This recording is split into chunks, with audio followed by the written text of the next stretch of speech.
Hello दोस्तों, स्वागत है आपका आज के एक नई वीडियो में। उम्मीद करता हूँ आप सब अच्छे होंगे। तो फ्रेंड्स, आज के इस वीडियो में देखने वाले हैं कि लॉकर की सुरक्षा और संचालन सुविधा सुनिश्चित करना बैंकों का कर्तव्य है। और ऐसा सुप्रीम कोर्ट ने कुछ दिशा निर्देश जारी किए हैं जो कि आज की इस वीडियो में आपसे शेयर करने वाले हैं। तो कैशलेस इकोनॉमी के दौर में ज़्यादातर लोग अपनी नकदी, गहने आदि घर पर रखने से कतराते हैं, जिसकी वजह से बैंक लॉकर जरूरी सर्विस बन चुका है। लॉकर मैनेजमेंट को लेकर वर्तमान में काफ़ी एक प्रॉपर नियम तो नहीं है, लेकिन हर बैंक अपनी प्रोसेस के अकॉर्डिंग उस चीज़ का पालन कर रहा है और नियमों में कोई ऐसा सेम नहीं है। मतलब हर बैंक के अपने अपने रूल्स हैं और इस वजह से जो कंज्यूमर्स हैं, उपभोक्ताओं को काफ़ी समस्या का सामना करना पड़ता है। इस पर नया फैसला सुप्रीम कोर्ट ने केस बताया था। In the case of Amitabh Das Gupta versus United bank of India ने 19 फरवरी 2021 को एक काफ़ी इंपॉर्टेंट फैसला सुनाते हुए कहा कि लॉकर की सुरक्षा और उसके संचालन में जरूरी सावधानियां बरतना भी बैंकों की ड्यूटी है, लाइबिलिटी है, रिस्पॉन्सिबिलिटी है और बैंक अपनी इस जिम्मेदारी से पल्ला नहीं झाड़ सकते। तो आइए जानिए इस इंपॉर्टेंट फैसले के बारे में कुछ अहम बातें। तो मामला क्या था? इस केस में जो कंप्लेनेंट है अमिताभ दास गुप्ता ने बैंक पर यह चार्ज आरोप लगाया था कि लॉकर का किराया देने के बावजूद बैंक ने उसके लॉकर को बताए बगैर तोड़ दिया था। इसके अलावा बैंक ने उसे केवल 2 ही आभूषण, 2 ही ऑर्नामेंट्स वापस दिए थे, जबकि लॉकर में 7 आभूषण रखे थे। तो कंज्यूमर कोर्ट्स ने क्या राहत दी थी इस केस में? तो इस केस में हुआ था कि जो स्टेट फार्म ने बैंक को लॉकर की पूरी सामग्री वापस करने या गहनों के जो अमाउंट था उसके ऑप्शनल के रूप में 3 लाख रुपए और जो भी मेंटल एग्नी हुई थी और मुकदमेबाजी में जो खर्चा हुआ था 50,000 रुपये का लीगल एक्सपेंसेस के रूप में कंप्लेनेंट को मुआवजे के रूप में पेमेंट करने का ऑर्डर किया था। अपील में हुआ क्या था कि जो डिस्ट्रिक्ट का ऑर्डर था, उसके बाद स्टेट कंज्यूमर फोरम ने ये ऑर्डर दिया कि भाई स्टेट कमीशन के डिस्ट्रिक्ट के ऑर्डर को नहीं मानते हुए लेकिन मुआवजे का 50,000 रुपया कम से कम 30,000 रुपये कर दिया था। और एनसीडीआरसी ने राज्य स्टेट फॉरम के इस ऑर्डर को बरकरार रखा था। यानी कि अगर हम दोबारा इस चीज़ को रिपीट करना चाहें कि जब स्टेट फॉरम ने डिस्ट्रिक्ट फॉरम ने ऑर्डर कर दिया था भाई 3 लाख रुपये मेंटल एग्नी के और 50,000 रुपये कंप्लेंट को मिलेंगे लीगल एक्सपेंसेस के, लेकिन जब उसकी अपील की थी तो स्टेट फॉरम के ने कहा था कि डिस्ट्रिक्ट फॉरम के ऑर्डर को मना करते हुए सिर्फ मुआवजे के रूप में 50,000 को भी 30,000 कर दिया था।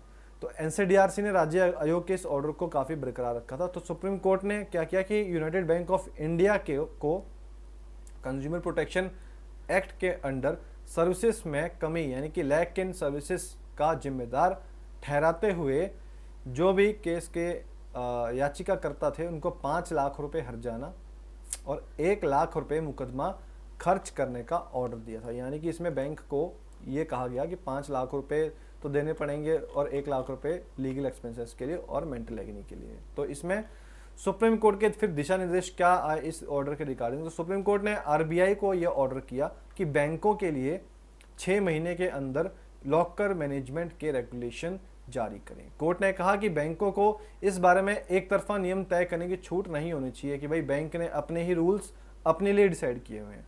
इस तरीके के रूल होना चाहिए कि भाई सबको उस रूल्स के पता लगना चाहिए। इसके साथ ही कोर्ट ने बैंक लॉकर मैनेजमेंट के बारे में बैंकों के लिए कुछ डायरेक्शंस पास की और आरबीआई के नियम जारी होने तक बैंकों को सुप्रीम कोर्ट के इन डायरेक्शंस का पालन करना होगा। अब इसके रिगार्डिंग कुछ महत्वपूर्ण इंपॉर्टेंट पॉइंट्स हैं, जैसे कि बैंकों के द्वारा अगर बात करें पहले पॉइंट की, तो बैंकों के द्वारा लॉकर और लॉकर की चाबी का रजिस्टर मेंटेन किया जाए और जो भी अलॉटमेंट होते हैं उनके चेंजेस होते हैं उनका रूटीन एक रजिस्टर हो कि आज ये लॉकर इसको इशू किया और उससे पहले ये लॉकर किसको इशू किया गया था, ये सब अपडेट होना चाहिए। सेकेंड पॉइंट कि बैंक लॉकर के डिस्ट्रीब्यूशन में किसी भी बदलाव से पहले जो उसका मेन अलॉटी है उसको इन्फॉर्म किया जाए और अपना सामान वापस लेने का मौका दिया जाए। यानी कि अगर आप इनके शिफ्ट भी कर रहे हैं अपने लॉकर को एक जगह से दूसरी जगह, तो उससे पहले अलॉटी को उस चीज़ का ऑर्डर इंटीमेशन देना जरूरी है। और बैंकों का जो भी आपका काफ़ी रिकॉर्ड ज़्यादा होगा तो उसके लिए प्रॉपर मैनेजमेंट भी ज़रूरी है। और जिन लॉकर्स को इलेक्ट्रॉनिक मेथड के माध्यम से ऑपरेट किया जा रहा है उनमें बैंक ये सुनिश्चित कर दे कि वो हैकिंग और किसी भी सुरक्षा के उल्लंघन से सेफ हैं। किसी भी ग्राहक को अपना पर्सनल डाटा उनको बायोमेट्रिक डाटा के साथ उसकी परमिशन के बिना तीसरे पार्टी के साथ शेयर नहीं किया जा सकता है। इंफॉर्मेशन टेक्नोलॉजी एक्ट 2000 के अकॉर्डिंग जो भी आपका इससे रिलेटेड जो रूल्स थे इन संबंध में लागू होंगे आईटी एक्ट के। नेक्स्ट पॉइंट, बैंकों के पास केवल संबंधित कानून और भारतीय रिजर्व बैंक के नियमों के अनुसार ही लॉकर को खोलने की शक्ति है और निर्धारित नियमों के अलावा अन्य तरीके से लॉकर्स को खोलना एक गैर कानूनी कार्य है जो कि बैंक की ओर से सेवा में कमी माना जाएगा। यानी कि जब भी कभी आप लॉकर्स ओपन करते हैं तो वो in the presence of the allottee of respective lockers ही किए जाना चाहिए। यानी कि बैंक को कुछ काम हुआ लॉकर को, और मेन बात है कि लॉकर को तोड़ने से पहले लॉकर धारक को उचित समय पर लिखित रूप में नोटिस दिया जाना चाहिए, क्योंकि कभी कभार हो भी सकता है कि भाई वो अपने रेजिडेंस पे हो या ना हो, तो उसका एक आप सफिशिएंट टाइम से पहले जो भी लॉकर का होल्डर है उसको आप नोटिस दे सकते हैं कि कभी भी अगर ऐसी जरूरत लगे कि भाई लॉकर तोड़ना पड़ेगा फॉर एनी रीज़न व्हाटसोएवर, तो उसको टाइमली इंटीमेशन देना बहुत ज़रूरी है। और इसके अलावा केवल जो ऑथराइज्ड ऑफिसर्स हैं और उनकी प्रेजेंस में ही लॉकर को तोड़ा जाएगा। बैंक को लॉकर खोलने के बाद लॉकर के अंदर पाए जाने वाले किसी भी सामान की एक लिस्ट तैयार करनी होगी और उस लिस्ट पर जो भी उसका होल्डर है उसके सिग्नेचर लेने होंगे, तभी उस ऑब्जेक्ट, चाहे वो ऑर्नामेंट्स हो, कोई भी चीज़ रखी हो लॉकर में, तभी वो एक जगह से दूसरी जगह मूव की जा सकती है।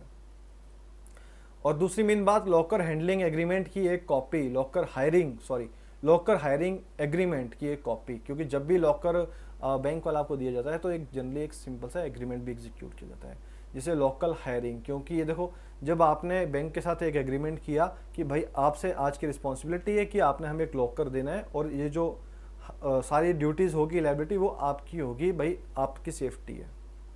क्योंकि बंदा अपने घर पे रख सकता है लेकिन बैंक इसलिए जाते हैं, इनको पता है कि वहाँ पे थोड़ा ट्रस्टेड रहेगी उनकी चीज़ें। तो लॉकर हायरिंग एग्रीमेंट की एक कॉपी जिसमें कि सारे कंसर्न रिलेटेड रूल्स, कंडीशंस और लॉकर को डिस्ट्रीब्यूशन के रिगार्डिंग ग्राहक को दे दी जाएगी ताकि वो अपने राइट्स और रिस्पॉन्सिबिलिटीज से परिचित हो सकें। तो दोस्तों, ये था आज का वीडियो जिसमें कि हमने आपसे शेयर किया कि भाई बैंकिंग रेगुलेशन से रिलेटेड क्या क्या दिशा निर्देश पास किए गए हैं सुप्रीम कोर्ट के द्वारा बैंक लॉकर के लेकर और क्या क्या उसमें कंडीशंस हो सकती हैं। तो दोस्तों, अगर आप भी बैंक लॉकर में है, आपकी कोई चीज़ है, तो आपको भी इन अधिकारों का जानना बहुत ज़रूरी है और इन दिशा निर्देश के द्वारा जो कि सुप्रीम कोर्ट के द्वारा टाइम टू टाइम पास किए गए थे। दोस्तों, चैनल पर नहीं है जो सब्सक्राइब कीजिए, वीडियो को लाइक और शेयर कीजिए। मिलते हैं जल्दी आपको एक न्यू ब्लॉग के साथ। Thanks for watching this vlog.